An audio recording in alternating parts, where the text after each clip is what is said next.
a daina shaye-shaye, matasa a daina shaye-shaye, yana lalata ƙwaƙwalwar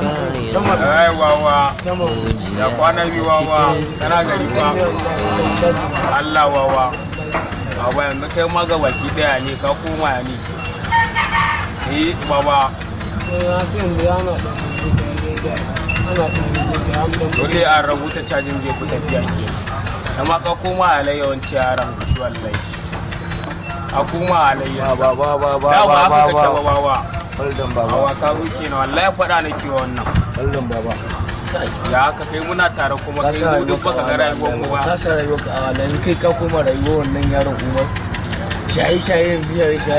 shaye-shaye yanzu ba abin da ba ya cika dena wannan yaron kuce ba abin da ba ya sha ga baki ɗaya haba a dai a kuce shi ba haka ba alamar dauriya ya laifin ku ne ba irin faɗan da ba mu ma ba irin faɗan da ba ma ba jawo mu kuna koya mana sana'a ba a gan shi nan ba yaro ja mu je dai da gida na ba ma ka dauka faɗan namu ba ma ka dauka faɗa ma na dawo da kataya na dana wallahi ba nan daga wannan madawa ba mu kyale yaran nan yanzu mu aka zo aka gan mu ya zata mu ma sha shi wallahi Allah ya shirye ku mu ya abin da mu iya ce ba shi ba an dade ana ga mana Allah ya shirye ku ya an jima Allah ya shirye ku ai ba abin da mu faɗa an dade ana ga mana haka can za ku yanka mu je can aljanna ta mai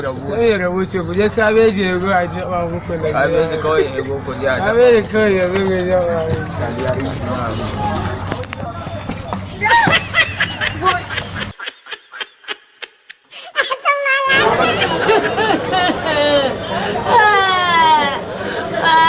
ya ka tambaye ni akan me nake kuka wallahi nan karazan ne da wannan kuka Allah sarki kwanan su ne ya kare da haka yanzu zan fara la ila